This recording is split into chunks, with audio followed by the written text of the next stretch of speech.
சென்னை 6வது மண்டலத்திற்குட்பட்ட பட்டாளம் அங்காளம்மன் கோயில் தெருவில் மழைக்காலங்களில் இடுப்பளவு நீர் தேங்கும் நிலையில் நடப்பாண்டு மழைநீர் தேங்குவது முற்றிலுமாக தடுக்கப்பட்டுள்ளது. இது பற்றிய விரிவான விவரங்களோடு நேரலையில் இணைகிறார் செய்தியாளர் பிரபா. தற்போது அந்த அங்காளம்மன் கோயில் தெருவை சேர்ந்த மக்கள் என்ன சொல்றாங்க? விவரங்களை சொல்லுங்க.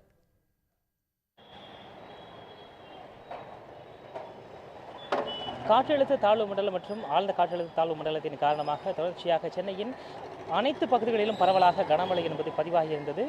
நாம் இருக்கக்கூடிய புரட்சிவாக்கம் அடுத்த பட்டாளம் மார்க்கெட் பகுதியில் சுமார் 6 சென்டிமீட்டர் அளவிற்கு சராசரியாக மழை பொழிவு என்பது இருந்திருக்கின்றது.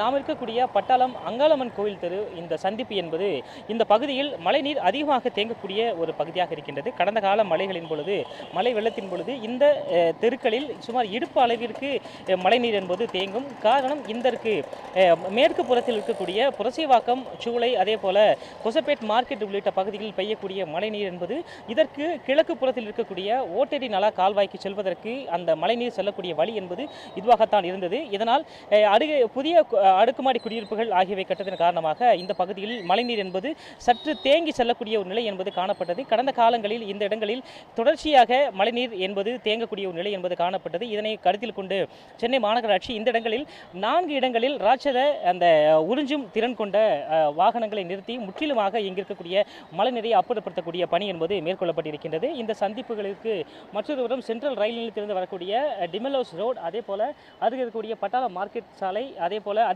அதை சந்திப்பில் ஒரு புறம் இருக்கக்கூடிய கோவில் சாலை, மற்றொரு புறம் இருக்கக்கூடிய ஸ்டான்ஸ் ரோடு என இந்த 4 சாலை சந்திப்புகளிலிருந்து வரக்கூடிய மழைநீரை முற்றிலுமாக அப்புறப்படுத்தக்கூடிய நடவடிக்கைகளில் 4 ராட்சத மோட்டார்கள் பயன்படுத்தப்பட்டிருக்கின்றன. சுமார் 100 HP திறன் கொண்ட மோட்டார்கள் பயன்படுத்தப்பட்டு அருகே இருக்கக்கூடிய ஓட்டடி நலா கால்வாயில் முழுவதுமாக மழைநீர் என்பது கொண்டு சென்று விடப்பட்டிருக்கின்றது. சமீபத்தில் கடந்த ஆண்டு நடைபெற்ற அந்த ஓட்டடி நலா கால்வாயை இணைக்கக்கூடிய அந்த இணைப்பு கால்வாயின் பணிகள் என்பது முழுமையாக முடிந்ததன் காரணமாக இந்த ஆண்டு இந்த பகுதியில் முற்றிலுமாக மழைநீர் தேங்காமல் தற்பொழுது மழைநீர் முற்றிலுமாக ஓட்டடி நலா கால்வாயில் சென்று அங்கிருந்து கூவமாற்றில் கலக்கக்கூடிய நிலை என்பது காணப்படுகின்றது. கடந்த காலங்களில் இடுப்பளவில் தேங்கிய இடங்களில் இந்த ஆண்டு மழைநீர் முற்றிலுமாக வடிந்திருக்கின்றது. அதே போல சீரான மழை பெய்ததன் காரணமாகவும் இந்த பகுதியில் மழைநீர் தேங்கக்கூடிய பகுதி, அதே போல இந்த முக்கிய சாலைகளில் மற்றொரு உரம் செல்வதற்கு, இந்த மழைநீர் செல்வதற்கு ஒரு சரியான பாதை இல்லாத இடங்களில் முழுவதுமாக அந்த ஒரு உயர் அந்த உந்து சக்தி கொண்ட அந்த வாகனங்கள், அதே போல 100 HP திறன் கொண்ட மோட்டார்கள் வைக்கப்பட்டு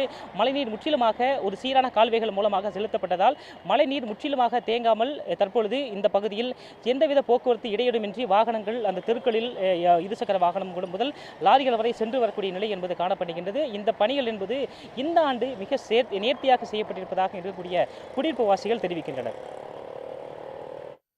விவரங்களை வழங்கியமைக்கு நன்றி பிரபாகரன். உடனுக்குடன் செய்திகளை தெரிந்து கொள்ள சன் நியூஸ் பெல் ஐகானை கிளிக் பண்ணுங்க.